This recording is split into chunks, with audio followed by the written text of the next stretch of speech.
Muito bom dia a todos. Na ausência do ministro Samuel, que se encontra na Venezuela, cabe-me a honra e a satisfação de conduzir essa apresentação do ministro Paulo Bernardo, de quem tenho enorme alegria de ser amigo há muitos anos, um dos políticos mais experientes do nosso país e também um membro do Executivo brasileiro de grande envergadura. O ministro vai nos falar sobre sua pasta e depois, como de hábito, seguiremos uma sessão de perguntas. Ministro, palavra.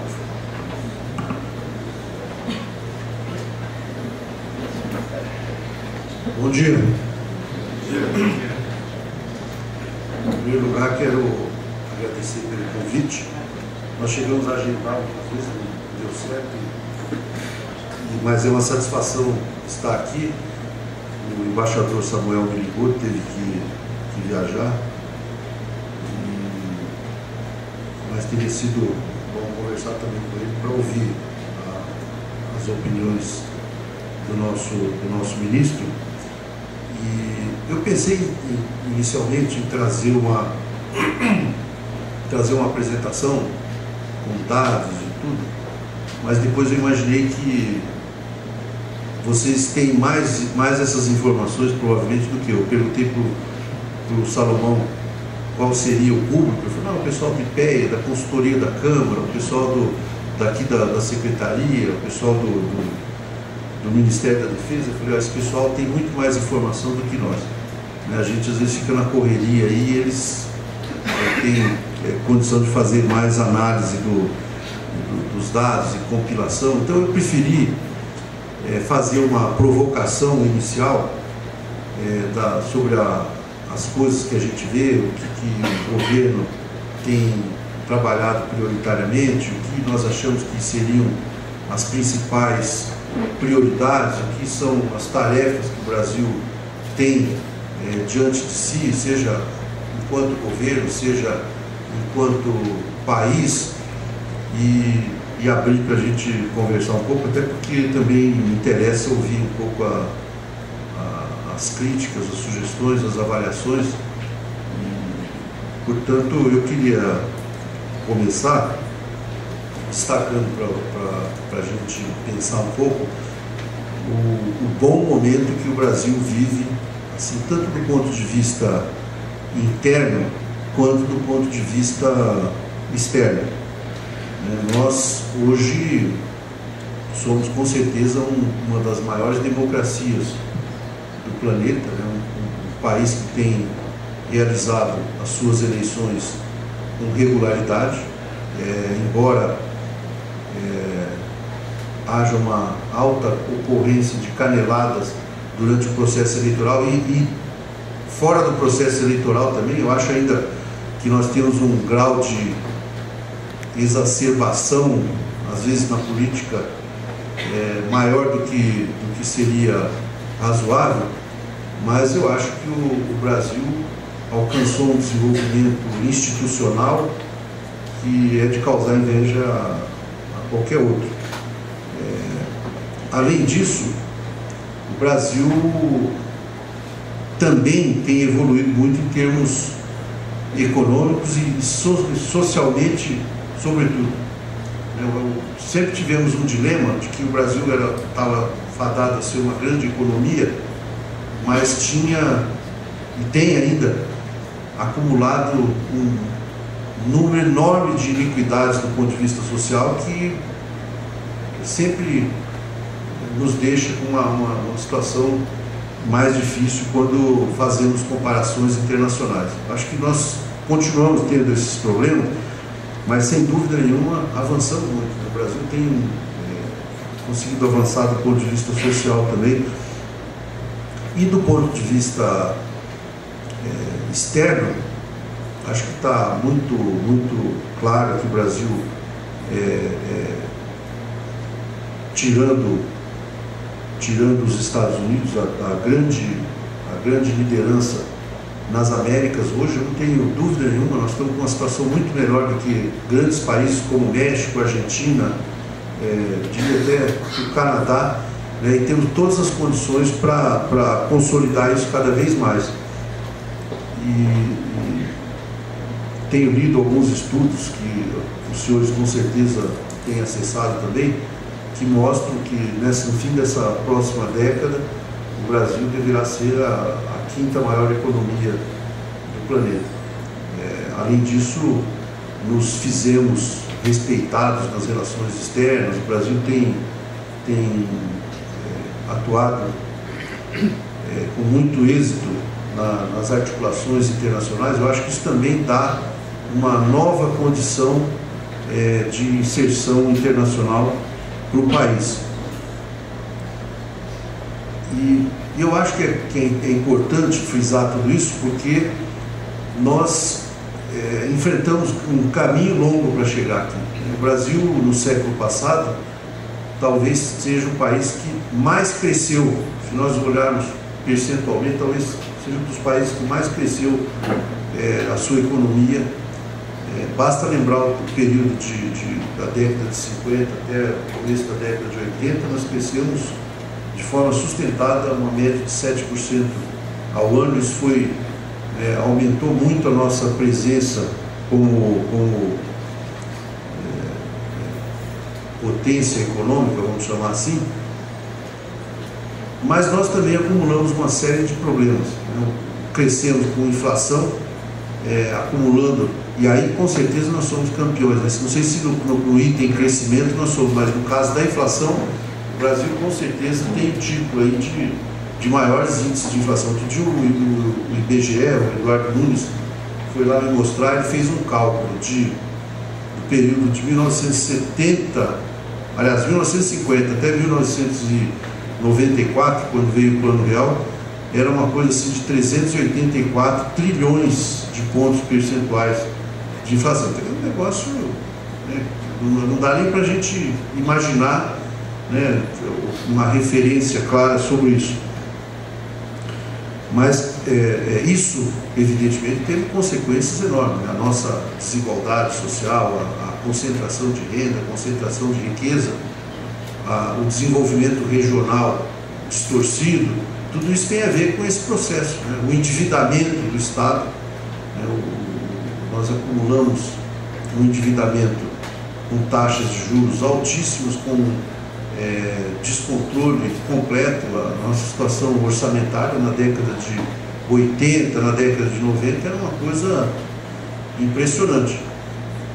Então, eu acho que isso gerou uma série de problemas que nós estamos enfrentando até hoje, porque o Estado brasileiro, particularmente nos anos 80 e nos anos 90, principalmente a primeira metade, concentrou seus esforços em debelar a inflação e depois em tentar botar um pouco de ordem na questão do endividamento, na questão das finanças, dos orçamentos.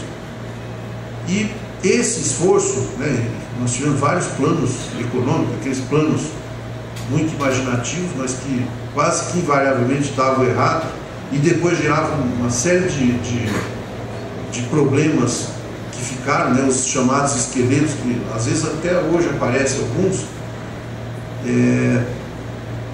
Esse esforço consumiu as nossas energias e nós praticamente paramos de fazer, por exemplo, investimentos, de elaborar políticas sociais, de ter planejamento das atividades do Estado brasileiro durante mais de 20 anos. E é evidente que isso deixa sequelas, deixa problemas. Acho que o Plano Real teve o grande mérito de ter sido o último plano, né? De fato conseguiu botar a inflação num patamar civilizado. Nós conseguimos estabilizar o poder de compra, a moeda, né, que é uma coisa absolutamente importante em qualquer país, e acho que encerrou essa etapa de planos aí, de grandes planos de que visavam da noite para o dia resolver o problema. E passamos a ter uma condição maior de começar a pensar em planejamento, em fazer investimentos. Acho que foi importante também o equacionamento que se deu para as contas públicas, embora tenha uma série de distorções, tem exagero, tem problema, mas acho que a lei de responsabilidade fiscal foi uma coisa importante e eu não queria deixar de destacar isso aqui. Com o início do governo Lula, nós,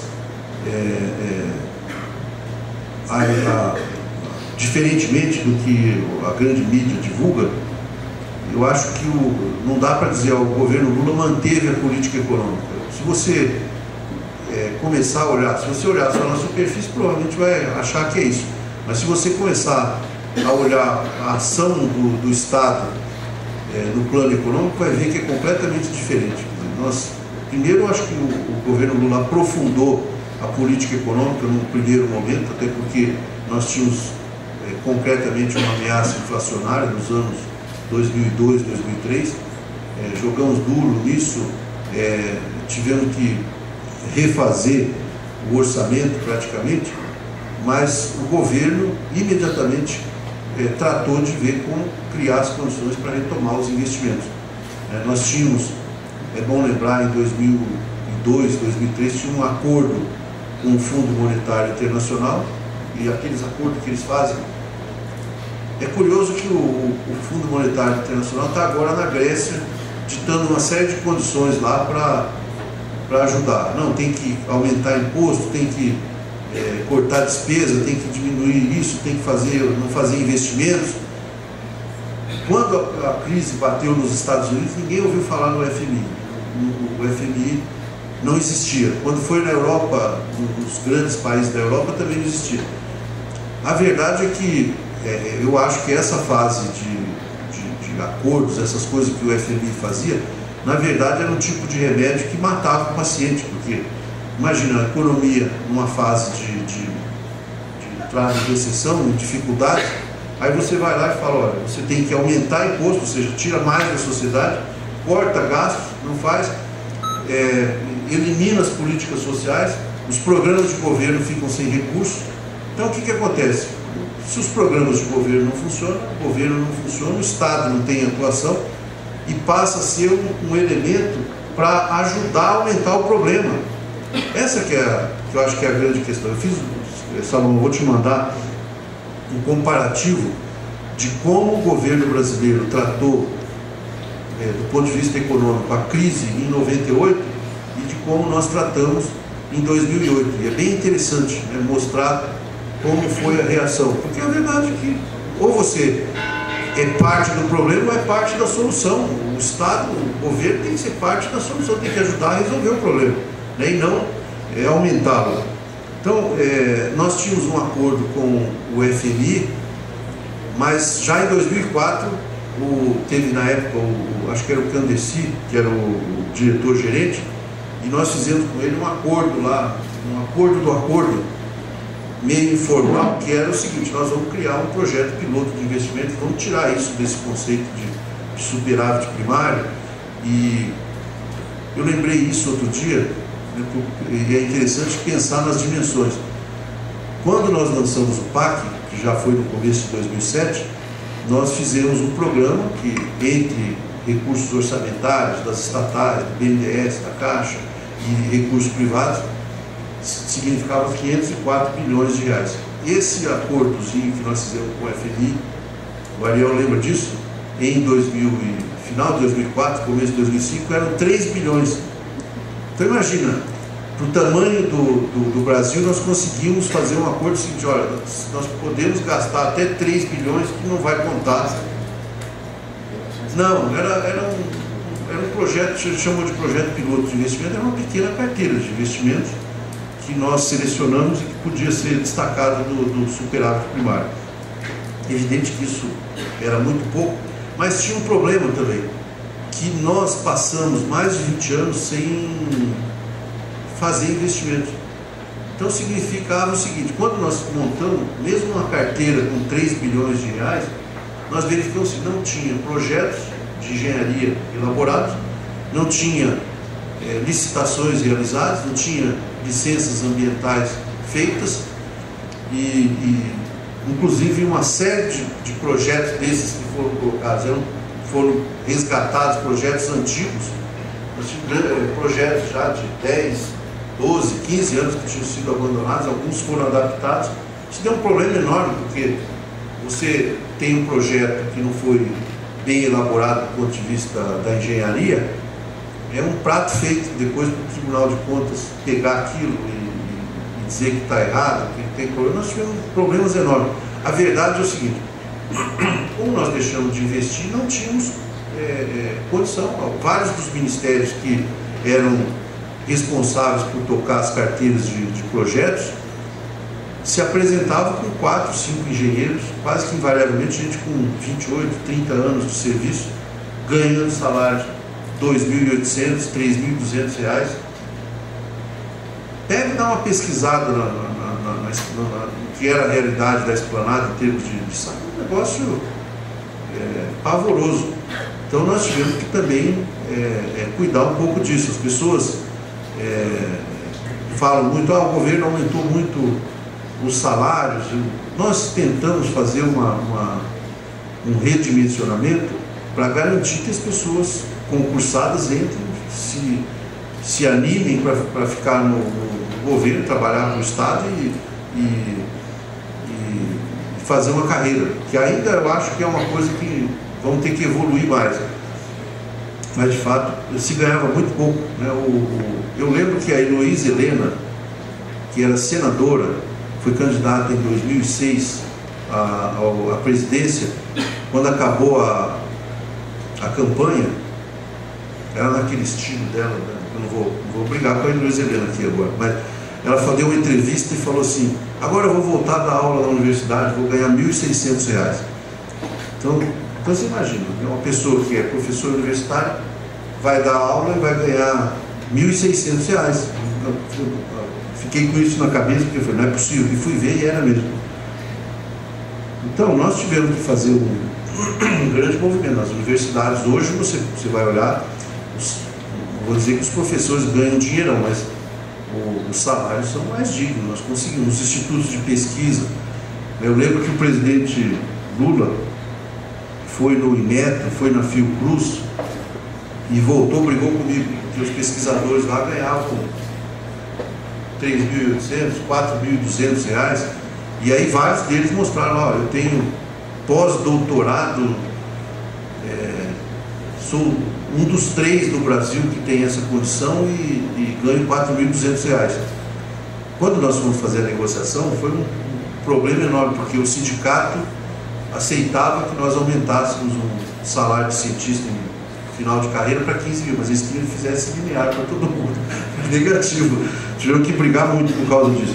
Então eu estou falando isso porque nós tivemos que fazer algumas mudanças importantes para retomar a capacidade de elaborar políticas públicas. E quando veio então o PAC, a ideia que o presidente passava para nós é: olha, nós temos que sair desse negócio de que nós nos mantemos aqui, vamos ter que arrecadar mais, fazer resultados para pagar a dívida, temos que resolver o problema da dívida, ficamos nesse dilema se nós temos que aumentar o juro ou não. E a verdade é que nós não estamos fazendo investimento. O Brasil tem gargalos enormes. Se você tiver um crescimento mais acentuado da economia, vai travar, vai dar problema. Ele falava, inclusive, nós temos que destravar o país. E lançamos o PAC, inicialmente com 504 bilhões de reais de investimentos, depois aumentamos, fizemos uma revisão no final de 2008, 2007 para 2008, nós fizemos uma revisão, foi para 637 bilhões. E mesmo com todas as dificuldades, eu acho que tivemos resultados extraordinários. Se você olhar, por exemplo, a geração de emprego nesse período do PAC e ver, por exemplo, a área de construção, a taxa de crescimento de empregos na construção civil é quase o triplo da média nacional. De fato, mostra que teve um resultado muito importante. Mas, sobretudo, eu acho que nós conseguimos retomar uma iniciativa de planejar o que o Estado tem que fazer, colocar isso no papel, fazer uma gestão com todos os órgãos. Em vários casos nós colocamos numa mesa como essa aqui, a FUNAI, o IBAMA, a Petrobras, enfim, quem está fazendo investimento, quem está regulando, quem está fiscalizando e avançando bastante. Eu acho, Salomão, que o Brasil, com a eleição que nós temos hoje, inapelavelmente vai ter uma continuidade dos investimentos aí nos próximos anos. Claro que pode, digamos, ganha o candidato da oposição, Serra ganha a eleição, e pode mudar algumas coisas, mas se chegar e falar, isso aqui não vale nada, vou lascar e jogar fora, é perigoso não conseguir se manter, porque todo mundo acha que é razoável, tem que manter os investimentos, tem que fazer, e qualquer governo que assumir vai querer fazer isso. Quando o presidente Lula falou, nós vamos lançar o PAC 2, por que nós fizemos isso? Porque quando lançamos o PAC, nós, entre selecionar os projetos, fazer os projetos de engenharia, obter licenciamento, fazer licitação, nós gastamos até 2 anos. Os projetos, esses projetos que nós estamos fazendo, por exemplo, em parceria com o Estado, com o município, Morro do Alemão, Pocinha, a Heliópolis em São Paulo, aqueles investimentos na margem da represa Pires, em São Paulo, grandes investimentos em saneamento, realocação de famílias que estão em área de risco, tudo isso, nós levamos quase 2 anos para conseguir dar ordem de serviço, porque ninguém tinha projeto, ninguém sabia fazer as licitações direitas, as licenças ambientais demoraram, de maneira que nós lançamos previamente o PAC 2, porque estamos fazendo tudo isso, estamos negociando com os estados, com o município, estão fazendo seleção de projetos, em alguns casos já estamos pedindo licenciamento, já estamos preparando licitação. O governo, ao assumir em dia 1º de janeiro de 2011, terá, não tudo pronto, que não vai dar tempo, mas com certeza terá várias etapas já realizadas. Então eu acho que o nosso desafio é o seguinte: como um país que está fadado, está previsto, você viu aquele estudo da Price Waterhouse que falou que o Brasil vai ser a 5ª economia em 2016, como é que nós que estamos nessa condição vamos passar à frente da Itália, da França, dos grandes países da Europa? Como é que nós vamos responder de maneira a ser de fato uma grande nação nesse período? Como é que nós vamos chegar em 2020, ou para usar uma data que para nós ficou simbólica, 2022, como é que nós vamos chegar do ponto de vista social, como é que nós vamos chegar do ponto de vista institucional, como é que o Brasil vai se preparar? Eu acho que uma coisa importante que nós fizemos foram, além do PAC, os grandes investimentos, e também dos programas sociais, da inclusão social, os grandes investimentos que o governo retomou na área de ciência e tecnologia e na área de educação. É sintomático a gente ver o seguinte: nós começamos a crescer e está faltando engenheiro, está faltando técnicos de nível superior, está faltando técnicos de grau técnico apenas, como soldadores, eletricistas, uma série de profissões, não tem gente. Isso significa o quê? Que nós deixamos de investir em área estratégica como educação e agora estamos pagando preço. Nós vamos ter que ir fazendo e trocando o pneu enquanto vai andando, porque também não dá para a gente falar, vamos parar e vamos fazer formação, vamos formar gente para depois termos condição de crescer. Então esse é o grande desafio do Brasil: como é que nós vamos, ao mesmo tempo que vamos crescendo, investir fortemente em educação, retomar de fato os grandes investimentos na área de ciência e tecnologias, na área do conhecimento. Como é que a gente faz para fazer a inclusão digital, uma coisa, um desafio extremamente instigante que está colocado para o governo. Fazemos os investimentos em infraestrutura, e ao mesmo tempo tentar dar uma ordem um pouco mais racional para coisas como os processos licitatórios, as fiscalizações, a questão da legislação orçamentária. Eu acho que nós não vamos ter condição de fazer isso, Salomão, mas o próximo governo, ganhando a Dilma, ganhando o Sérgio, ganhando a Marina, ou Zé Maria do PSTU, sei lá, nós vamos ter que fazer grandes mudanças institucionais logo de cara no próximo governo, gente. Não dá mais para o Congresso ficar votando do jeito que vota questões que implicam grandes impactos orçamentários e ninguém olha se tem receita, se não tem. Essa polêmica que está aí dos aposentados, eu recebo e-mail direto, né? Os caras só não chamam de santo. Nós temos que dizer o seguinte: tudo bem, nós vamos colocar essa conta e precisa me dizer de onde vai sair o dinheiro. Agora o pessoal está fazendo lá uma emenda constitucional para estabelecer um piso salarial para policiais militares. Mas tudo bem, extremamente meritório. Isso foi discutido aonde, né? Quem planejou isso? E outra, nós vamos criar uma despesa para os estados e já estamos fazendo uma ressalva: se os estados não conseguirem pagar, a União paga. Mas em que proporção? Como é que vai ser isso? Né? Ou vamos aprovar uma contribuição, um imposto para custear isso? Não dá para ser, né? É muito ruim, e eu acho que nós temos que avançar nisso também. Não dá para você achar que vai ser um grande país, uma grande potência, e de repente aparece uma despesa de 10% a mais do orçamento e ninguém sabe de onde vai tirar isso. A questão da saúde, que eu acho que está irresolvida até agora, né? Quando era para votar a prorrogação da CPMF, nós tínhamos feito um arranjo, uma negociação com os estados, e aumentar substancialmente o orçamento da saúde. A CPMF foi derrubada e ficou do jeito que está, mas nós achamos que está resolvido, não está. Nós temos que dar uma solução para essa questão da saúde. Então, Salomão, eu não vou... Você não falou quanto tempo podia falar, eu fui falando. Eu vou encerrar, porque de fato queria mais fazer uma provocação para a gente conversar na sequência aí. Muito obrigado.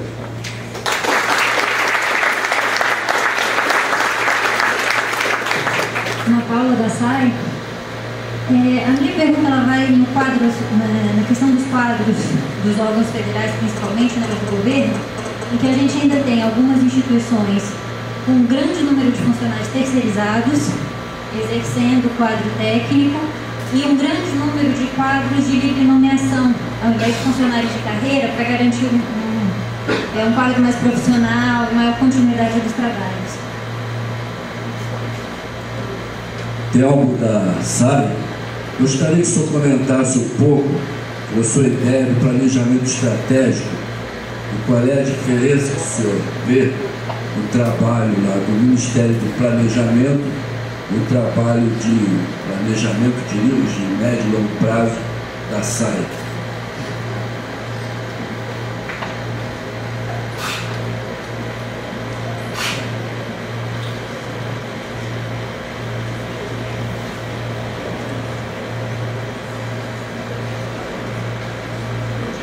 Eu sou o Rafael Belpeira. Você falou um pouco sobre os desafios que o governo tem enfrentado. Eu gostaria que você pontuasse para a gente quais são os dois grandes desafios que você enxerga que o próximo governo deve enfrentar para tornar o Estado mais eficiente, mais ágil, e o que você faria, o Ministério do Planejamento poderia fazer para contribuir e resolver esses dois desafios. Olha, essa questão dos servidores terceirizados tem vários tipos de problemas que levaram a isso. Eu acho que um dos principais é a baixa remuneração, que era ou é ainda em alguns casos praticada, e que durante um bom tempo, para conseguir técnicos de forma ágil e que se dispusessem a ficar no serviço público, foram feitos alguns contratos, eu considero com toda sinceridade algumas gambiarras, assim, não no sentido mais pejorativo do termo, mas ia no PNUD ou ia num outro organismo lá internacional e falava: olha, nós precisamos de gente para a saúde, por exemplo, então me arruma 80 consultores aí, nós vamos fazer através de convênio, você contrata. Então, até hoje ainda temos alguns casos, embora nós tenhamos resolvido uma parte deles. E em outros casos, porque foram ficando dentro. E também tem uma coisa, como os salários são pouco atraentes, o que acontece? A pessoa faz um concurso e não fica. É muito comum dirigentes de órgãos irem falar com a gente, eu preciso fazer concurso, mas nós liberamos o concurso. Não, entraram 100, mas ficaram 60 lá. Porque o pessoal tem a indústria do concurso, né? O cidadão entra num lugar e treina, aquilo serviu para ele ver se é bom já está bom para passar em concurso, também para aprender como funciona a máquina, aprender a se formar mais e faz concurso para outro lugar. Na verdade, o sonho de todo mundo é ser procurador da República, nessa ordem, né? Juiz federal ou se não puder, ser consultor legislativo na Câmara, isso foi uma provocação que tem o pessoal aqui.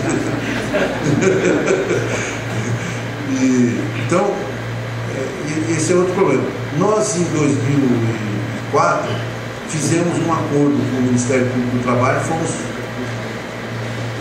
substituindo os terceirizados por concursados. Ainda temos casos problemáticos. Dos hospitais universitários, nós temos 18 mil pessoas, no Brasil inteiro, temos 18 mil pessoas que são contratadas por aquelas fundações de apoio, que era a forma que o pessoal conseguiu para contratar gente. Nós vamos dar uma solução para isso agora, neste ano. E com relação aos DAS, os cargos de livre provimento, nós fizemos alguns movimentos que eu acho que são dignos de serem citados. Primeiro, no caso dos DAS até 3, nós fizemos, através do decreto do presidente, a obrigatoriedade de que 75% sejam ocupados por servidores de carreira. Então, as chefias intermediárias, lá tem que ter 75% de gente da máquina, né, servidores de carreira. Para os que ficam acima, a proporção é menor, acho que é 50% reservado para os servidores de carreira. Mas em alguns órgãos, por exemplo, IBGE, Polícia Federal, eu acho que até o IPEA, nós mandamos para o Congresso projeto que estabelece que esses órgãos só terão FG, ou seja, não vai ter DA, não tem ninguém de livre provimento. Esses projetos estão para ser votados no Congresso, não sei o estado em que eles se encontram, mas a partir da votação vai significar o seguinte: a Polícia Federal não vai ter ninguém de fora, a Receita Federal, o IBGE, o IPEA, é uma dezena de órgãos públicos, instituições que terão chefias exclusivamente da carreira. Tanto que não vai ter DAS, vai ter, digamos, meia dúzia de DAS na Receita para contratar, às vezes, um assessor de imprensa, para contratar alguém que não seja razoável, fazer um concurso na Receita para ter um jornalista lá. Então, acho que nós vamos conseguir avançar nisso também. Essa questão do planejamento estratégico, eu acho o seguinte: primeiro, nós precisamos consolidar a visão de que o Estado tem que planejar suas atividades. E acho que não tem nenhuma incompatibilidade em fazer planejamento de mais longo prazo e fazer planejamento de curto prazo.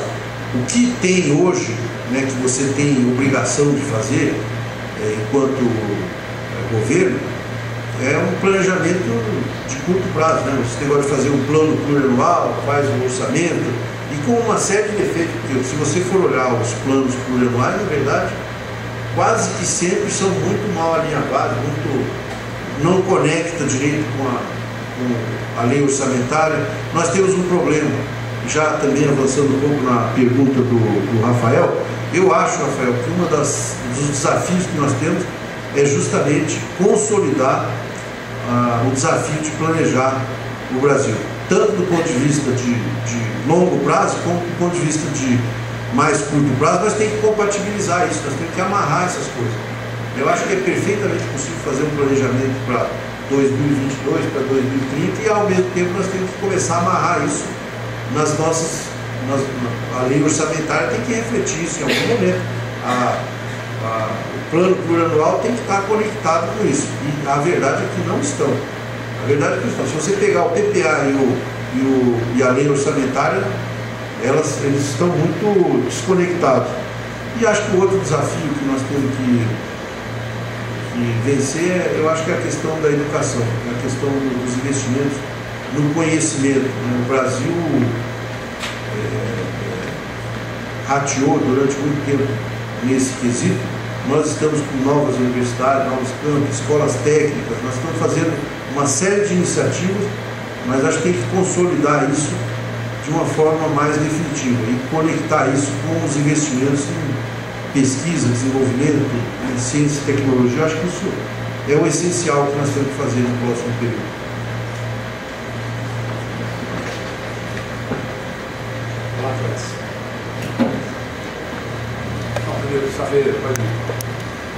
Coronel Sá Ferreira, da SAI. Bom dia. Eu entendo que o planejamento de médio e longo prazo deve estar bastante conectado com cenários elaborados. E, logicamente, cenários partem de estudos prospectivos. Eu pergunto se no Ministério que o senhor é titular, se nós temos esses estudos prospectivos e se esses planejamentos de médio e longo prazo estão fundamentados em cenários. Muito obrigado. Olha, eu não pensei que vocês estavam fazendo isso. Foi uma brincadeira. Mas, não, nós temos que falar aqui claramente, nós não temos esse cenário. É evidente que nós temos secretarias e temos órgãos que fazem esse debate, mas nós não temos isso institucionalizado de forma nenhuma. E acho que a grande contribuição que a SAI pode dar é justamente dar um rumo nesse assunto, né? Quer dizer, já tinha antes, na época que o Busquem montou, né, o NAI, né, foi feita uma série de trabalhos que foram muito importantes, eu acho que com certeza os senhores consideram aí no dia a dia que estão trabalhando, mas nós temos que avançar muito mais nisso, né? O planejamento com certeza não está nesse momento preparado para fazer isso. Bom dia, ministro, comandante Vasconcelos, da SAI. Gostaria de ouvir do senhor a avaliação que o senhor faz nesses anos de trabalho do GES Pública e se o Ministério tenciona mudar ou avançar nessas práticas de gestão nos próximos anos.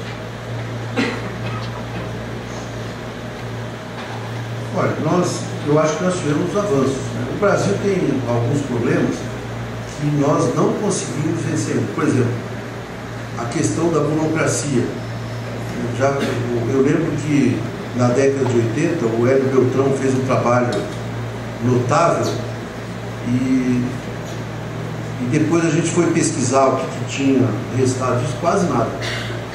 Com o tempo, é igual você fazer uma limpeza num terreno lá e deixar daqui a pouco tá aquele matagal de novo.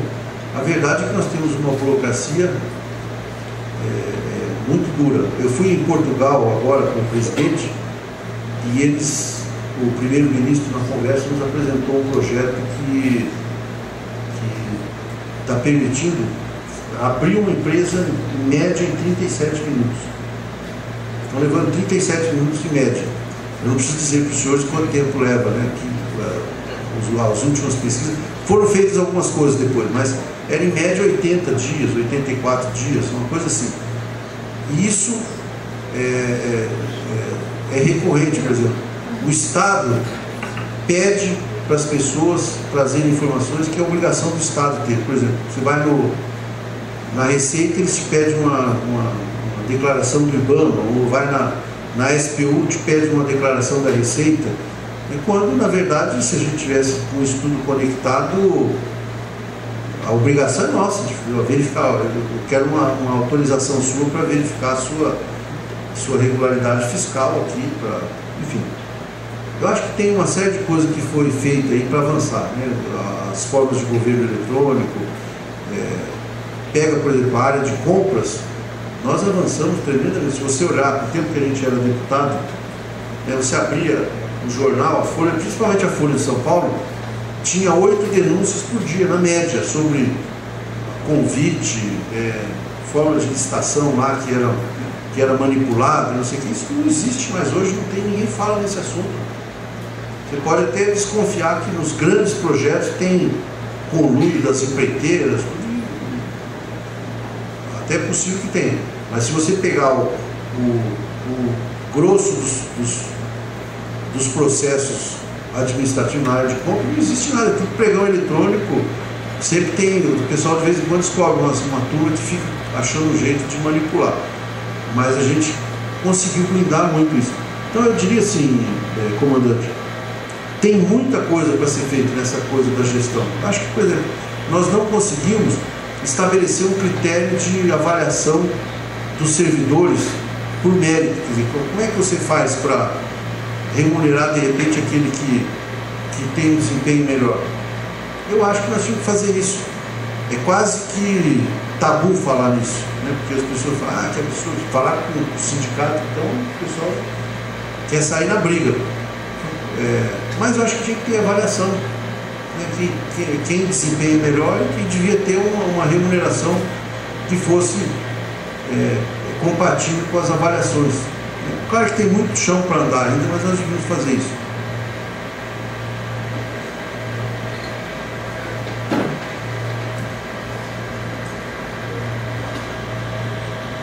Alberto Cavalcante da SAI, ministro, bom dia. Eu queria explorar um pouco a sua proverbial habilidade pessoal e política e também aproveitar a sua provocação no que diz respeito a essas relações do Executivo com o setor político, com o Legislativo, essa criação, vou chamar assim, de irresponsável, de novas despesas, né? Como o senhor imagina que seria possível avançar o aperfeiçoamento brasileiro nesses costumes? E como o senhor vê o papel da capacidade legislativa do Poder Executivo, sobretudo pela via das medidas provisórias, se esse papel ele contribui ou não para o amadurecimento do Poder Legislativo e da classe política na sua competência para assumir responsabilidades? Olha, primeiro, eu quero fazer duas ressalvas. A Constituição já determina que não se pode criar despesa sem apontar a receita. Já tem isso. Nós precisamos observar. Segundo, eu diria assim, como via de regra, eu acho que o Congresso, quando pega um projeto do Executivo, consegue melhorar, com via de regra. Não podemos acusar o Congresso de sabotar ou de piorar as nossas proposições. Quase sempre se consegue melhorar. O que eu acho que tem hoje é outro tipo de problema. Nós precisamos de uma reforma política. Se você olhar hoje o Congresso, a verdade é que se fosse um ato das Forças Armadas, com todo mundo perfilado lá, você vai ver quem está liderando esse negócio, quem está no comando aqui político. Na verdade é o seguinte, hoje a gente olha no Congresso e vê os líderes não estão de fato comandando. Os partidos políticos têm fragilidades enormes, né? Eu ouço relatos, Alberto, dos líderes que falam assim, olha, nós precisamos evitar que essa proposição vá a voto. Não é? Então evitar que vá a voto, porque se for não tem como resolver, nós vamos perder. O negócio dos aposentados, nós fizemos um acordo de dar um reajuste de 6,14, que era 2,5 pontos percentuais acima da inflação. Eles começaram lá naquele negócio, tem que aumentar. O Vacareza, acho que não posso falar isso porque de certa forma fica público, o Vacareza nos falou, olha, se fizer uma reflexão e fizer com 7%, nós fechamos um acordo lá, resolve tudo. Como eu sou muito petulante, falei, Vacareza, vocês vão perder, isso está errado. Ontem ele falou, não, de fato eu avaliei mal.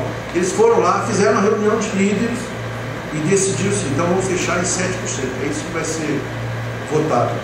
Foi para o plenário, ele disse que entrou no plenário, já veio um dos líderes e falou, não tem como bancar, porque a minha bancada não aceitou, não sei o quê, não vai dar. Não tem...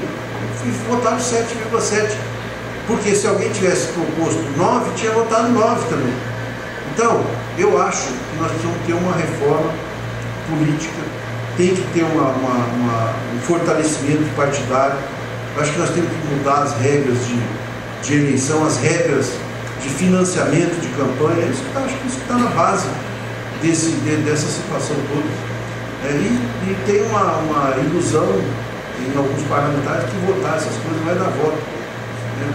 Se você fizer um cálculo aritmético, você vai ver que não tem voto para todo mundo que votou a favor dos aposentados, porque é provável que aconteça o contrário, o pessoal fala, cara, vota o que quiser lá. Então eu acho que é um desgaste para o Congresso, que isso não vai ser resolvido sem você ter uma grande mudança institucional. E a regra eleitoral é bom que mude para o Executivo também, que mude para todos os eleitos. Eu acho que a grande mudança que nós tivemos institucional, que se fala pouco, foi a reforma do Judiciário. Não foi uma reforma radical, mas o CNJ virou uma referência. Eu converso com os juízes com quem eu tenho relação, tenho, em alguns casos, amizade, falo, vocês eram contra. Os juízes invariavelmente eram contra. Eles diziam que o CNJ ia coibir a atividade, a decisão do juiz, que eles iam ser amordaçados. E virou uma grande referência de modernidade, de forma de dar transparência. Então eu acho que nós temos que avançar nisso também.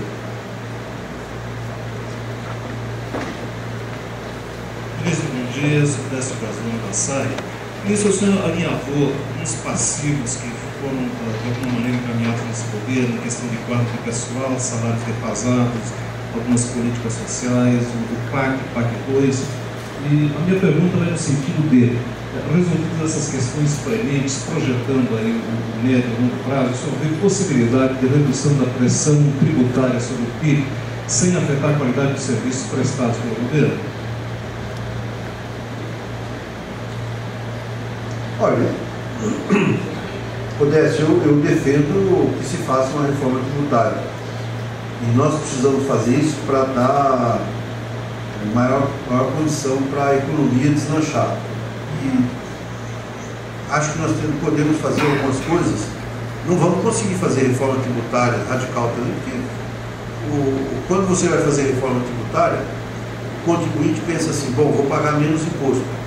Só que o secretário da Receita e o secretário de Fazenda Estadual pensam, vou arrecadar mais. Então, tem que ver como é que faz isso. Eu acho que é possível arrecadar mais diminuindo impostos. O que aconteceu na crise de 2008 mostra, quer dizer que nós aumentamos a receita, mas aumentou muito a produção e isso se reflete na receita adiante. O aumento do poder aquisitivo das camadas populares, com certeza está aumentando a receita. O ICMS nos estados bombou no ano passado, com crise e com tudo. Então veja bem, nós temos que fazer uma simplificação do nosso sistema.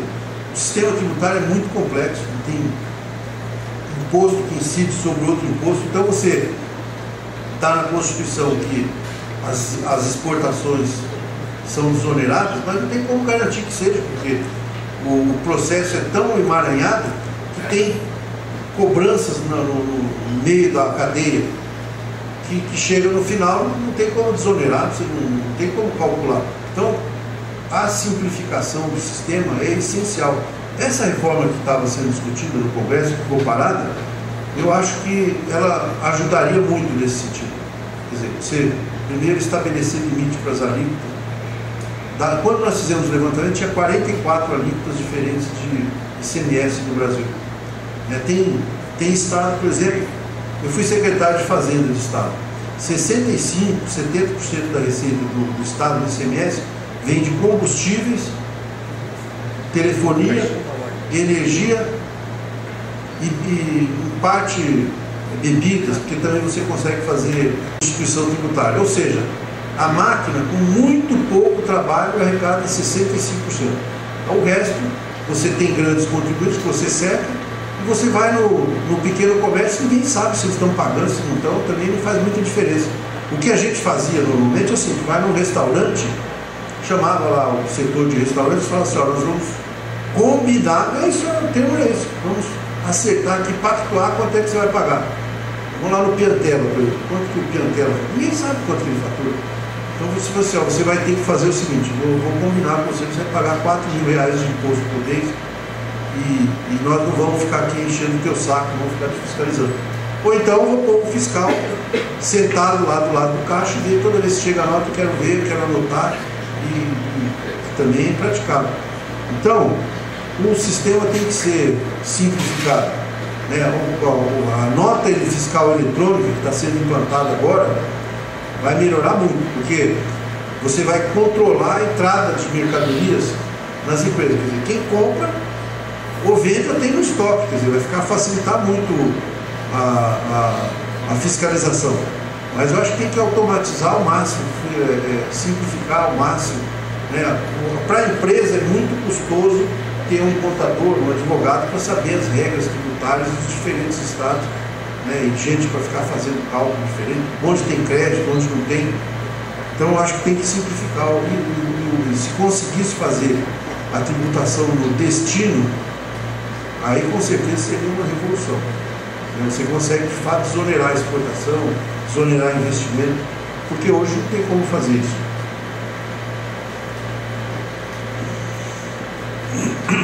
Ministro, antes de mais nada, eu gostaria de agradecer a presença do senhor. É sempre um prazer poder contar com a presença de um elemento do primeiro escalão do governo. A minha pergunta é a seguinte: o Brasil, graças ao governo Lula, passou a ter mais poder de discussão em fóruns internacionais.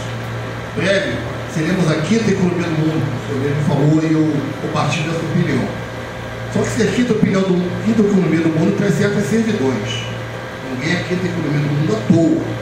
Nós podemos observar no passado recente que todas as quintas economias, todas as 5 primeiras economias do mundo têm problemas sérios na área de defesa. E o mundo cobra dos mais ricos participações mais ativas para auxiliar ou mesmo resolver problemas daqueles países que não conseguem dirimir divergências com seus vizinhos ou com seus parceiros. A minha pergunta é a seguinte: o senhor falou ainda há pouco que precisamos acompanhar esse ritmo de crescimento econômico na área de saúde, na área de educação e na área de defesa. Seremos cada vez mais cobrados para participar militarmente com força em cenários internacionais, como já somos hoje no Haiti. A ONU cobrará a quinta maior economia do mundo em 2022, maior quantidade de tropa, maior investimento na área de defesa, maior presença no mundo. O que o senhor visualiza, como ministro do Planejamento, que será a nossa participação nesse aspecto e o que o governo planeja fazer para melhorar a atual situação da defesa do país, que é caótica, é ruim? Muito obrigado.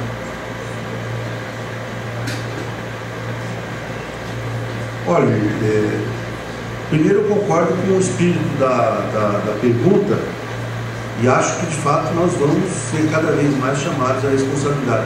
Eu acho que aliás é uma responsabilidade boa, né? O Brasil não tem contenciosos para falar, nós precisamos investir em defesa porque nós podemos ter uma guerra, podemos ter... Acho que não, nós temos que ver o seguinte: o que é que nós temos que fazer para garantir, por exemplo, a Amazônia? O que nós temos que fazer para garantir o nosso mar territorial, que o pessoal da Marinha chama de Amazônia Azul? Como é que, ainda mais com o pré-sal, como é que a gente faz a vigilância, como é que a gente faz todo esse trabalho de patrulhamento, a questão do espaço aéreo, e acho que nós temos cada vez mais que ter preocupação em ajudar e fazer integração com a África. O Brasil está com iniciativas importantes. Eu conversei com o presidente da Embrapa esses dias. A Embrapa já tem escritório na África e está presente em trabalhos em 25 países lá. Se não mudou esse número.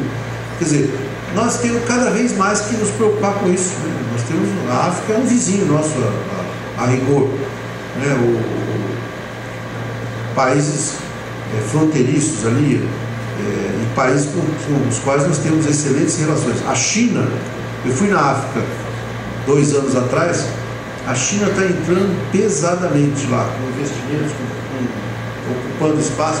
Eles têm um problema, eles têm interesse em levar trabalhadores para A África está precisando de empregar gente, eles querem levar trabalhadores lá, então isso acaba virando um obstáculo. Mas nós temos que ocupar esse espaço, fazer boas parcerias. Então eu acho a resposta para a sua questão é o seguinte: nós temos que fazer grandes investimentos na defesa. Na verdade, nós estamos ensaiando isso, né, na questão do submarino, na questão dos caças, nos investimentos no Exército, mas eu acho que nós vamos ter que consolidar e principalmente casar isso com políticas de desenvolvimento industrial, desenvolvimento de ciência e tecnologia, incorporação de novas tecnologias, que a gente sabe que a indústria de defesa tem muito investimento nesses campos e evidente isso tem que servir para o país se desenvolver também. Eu acho que nós estamos ensaiando nesse rumo.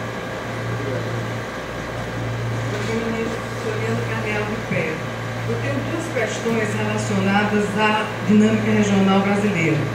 A primeira delas tem a ver com o ciclo de investimentos que o país vive, que o senhor já se referiu, que certamente vai garantir no futuro próximo a ascensão do país no quadro internacional, especialmente naquilo que se refere a petróleo e gás. Entretanto, a gente considera que esse ciclo de investimentos, ele, do ponto de vista regional, é insuficiente para promover, de fato, uma integração produtiva maior das diferentes regiões. Eu indago, então, primeira questão, se não foi pensado no âmbito do planejamento, juntamente com os demais ministérios, a possibilidade de complementação desses investimentos que estão em curso na perspectiva da dinâmica regional brasileira. A segunda questão é como o senhor avalia a coordenação não só do planejamento, mas das ações no território brasileiro nessa gestão do presidente Lula. Muito obrigada.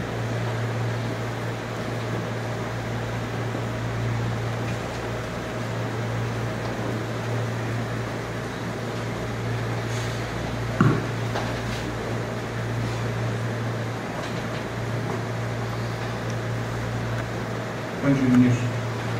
Confesso que estou um pouco envergonhado. Perdão. Pedro Dalcelo sai.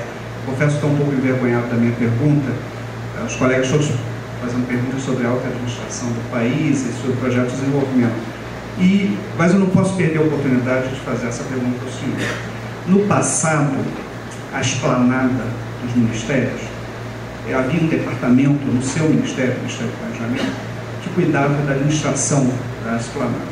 O GTF, inclusive, o governador era indicado. A partir da autonomia de Brasília e da dinâmica eleitoral que o Distrito Federal, enfim, entrou, hoje o quadro de degradação das esplanadas dos ministérios é lamentável, né? Porque nós olhamos aí pelas nossas janelas todos os dias. E, inclusive, atrapalhando a gestão na medida que os funcionários chegam atrasados porque não têm onde estacionar, enfim, esse tipo de coisa.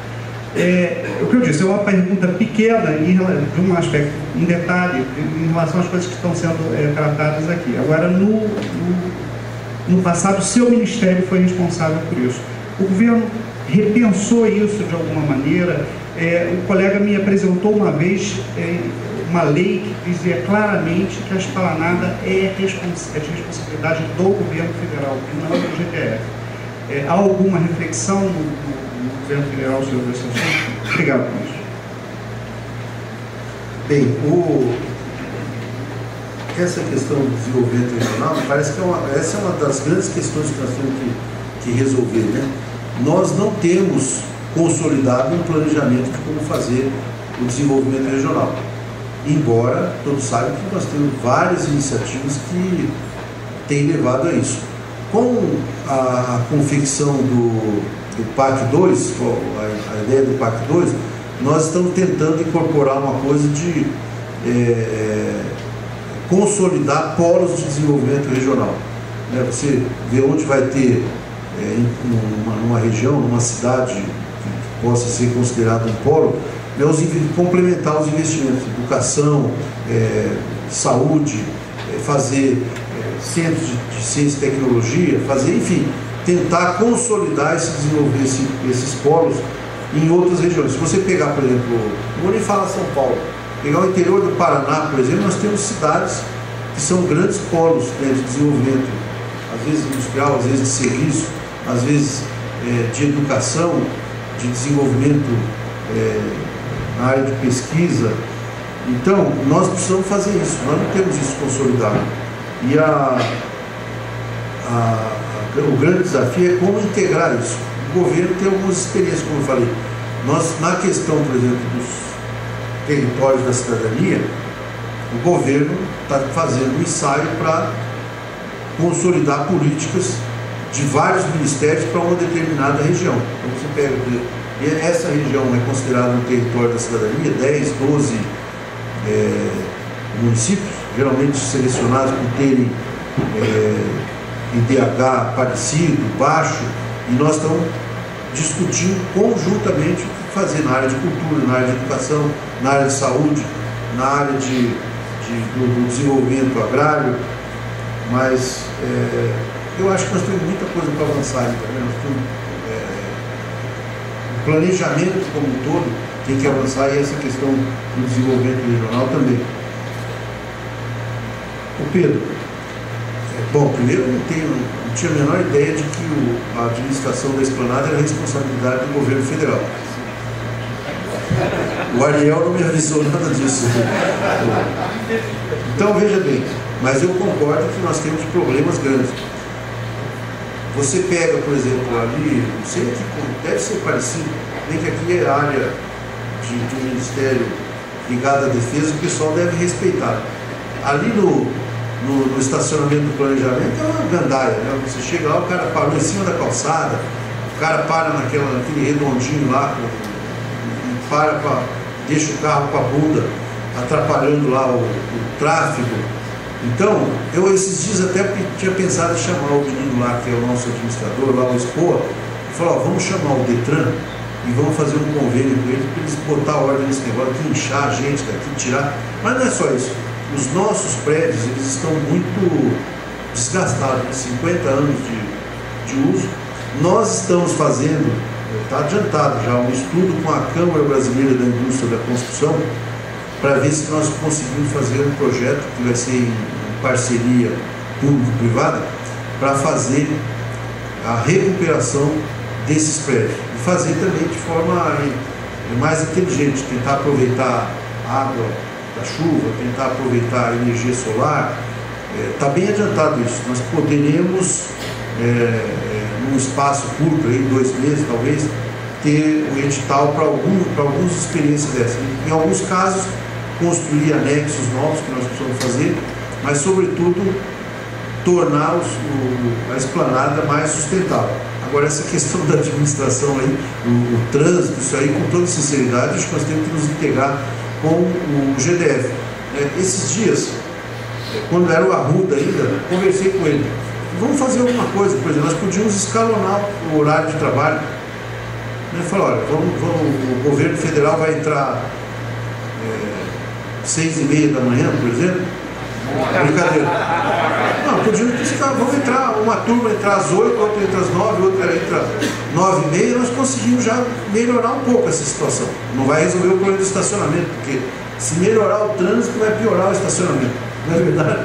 Então vai vir mais gente de carro, tem que melhorar o transporte no Distrito Federal, mas eu acho que algumas coisas simples nós podíamos fazer que melhorariam as condições aqui. Mas eu vou ver se eu sou responsável por esse negócio. Se for, eu já vou botar o uniforme e vou botar ordem nisso. Licença, ministro, bom dia. Coronel Alípio da SAI. Vou pegar uma carona com o companheiro a respeito ainda dos gastos da defesa. Fico muito contente com a resposta do senhor e gostaria de ouvir o ponto de vista do senhor com respeito à questão muito bem colocada pelo Ministério do Planejamento da avaliação socioeconômica, criteriosa, excelente, muito benéfica, porém, quando se referem aos gastos de defesa, difícil de se aquilatar, exceto em algumas tecnologias duais, mas é difícil de aquilatar o quanto socioeconomicamente o Brasil se beneficia com a sua própria segurança, com a segurança do seu patrimônio, com a sua própria defesa. Gostaria de ouvir a posição do senhor. Olha, quando eu falei que nós estávamos ensaiando, na verdade, eu acho que nós já temos um plano de como fazer, por exemplo, o reaparelhamento das Forças Armadas. Nós estamos esbarrando em questões, digamos, mais simples de resolver, como questão orçamentária, questão de processo de compra, seleção de projetos, simples entre aspas, evidentemente. Nós compramos, por exemplo, helicópteros da França, vamos fazer a montagem aqui, mas ainda não resolvemos totalmente a equação financeira. E estamos fazendo isso. No caso dos submarinos, por exemplo, que nós vamos montar um estaleiro no Rio, nós ainda estamos acabando de acertar o financiamento. Mas não é só isso. Eu acho que nós tínhamos que ver o seguinte: qual é o impacto de você ter uma tecnologia como essa? Você produzir, ter um estaleiro, produzir submarino no Brasil, e como é que isso pode ser multiplicado no esforço de industrializar o país aí em outras áreas? Como é que você pode fazer uma parte dessas encomendas aqui no Brasil? Não é verdade? Quer dizer, nós vamos comprar caça, vamos ter transferência de tecnologia, ou simplesmente vamos comprar caças e vamos receber pronto? E tem gente, não sei se, também não quero saber a sua opinião, não vou pedir te constranger, coronel, mas assim, as pessoas falam, você compra um caça de um determinado país e está arriscado o cara comandar de lá a hora que precisar, o GPS, outro. Mas tem que ter essa discussão estratégica, nós temos que ter resolvida para seguir esses investimentos. Eu acho que as Forças Armadas têm uma característica hoje, que elas estão muito profissionalizadas. Você conversa com os oficiais e, apesar de que 10 anos, 15 anos atrás eu não conversava muito com os oficiais das Forças Armadas, eu estou falando assim, pelo que a gente lê, né, comparativamente o pessoal está muito preparado, né? Quando eu era deputado a gente conversava com os oficiais que faziam a parte de assessoria parlamentar, e agora a gente interage, percebe que gente muito preparada, são quadros técnicos da melhor qualidade. Nós temos que ver como é que isso pode se refletir em multiplicar o esforço, qualquer esforço que a gente faça do ponto de vista orçamentário, tecnológico, de investimento nas Forças Armadas, de espraiar isso para outras áreas, de ter reflexo para a indústria nacional, de ter reflexo para geração de emprego, para geração de tecnologia. Mas eu acho que essa preocupação que os senhores estão colocando, eu acho que é um consenso do governo. Nós temos que fazer um grande esforço de melhorar as nossas condições na área da defesa, e acho que temos um plano, nós temos que resolver isso, resolver as questões de, principalmente orçamento, e tocar para frente. Problema de agenda, eu quero só fazer uma última colocação aqui, porque foi reiterado a perspectiva do Brasil vir a ser a quinta economia do mundo. Nas nossas simulações pode até vir a ser a quarta, dependendo do que acontecer no resto do mundo. Agora, isso não será possível se nós não tivermos essa trajetória de crescimento econômico modesta, às vezes medíocre, nos últimos anos. O Brasil está ameaçando crescer 7% ao ano, já está todo mundo em polvorosa, esquecendo que no ano passado nós crescemos 0%. Então, esse é 7% sobre uma base que cresceu 0% no ano passado. Então, ministro, já que você se integra aí à área econômica do governo, a nossa projeção é do Brasil crescer 7% ao ano, taxa média, até 2022, o que escandaliza certos setores da administração pública que se convenceram de que nós não podemos crescer mais do que 4,5%. Há vários modelitos econométricos aí mostrando isso, muito precários, aliás, esses modelos. Mas eu pergunto ao ministro o seguinte: você acha que no próximo governo é possível não abandonar o modelo do tripé, mas adaptá-lo de modo que a política monetária não seja tão hegemônica e que se possa usar a política fiscal, como está sendo usada agora, para conseguir crescer com inflação controlada, com inflação baixa? Ou vai prevalecer essa cultura que se implantou aqui na administração pública federal? Olha, Salomão, eu conheço suas posições, embora elas não sejam exatamente as mesmas, sempre todo mundo vai evoluindo, né, mas conheço há mais de 20 anos.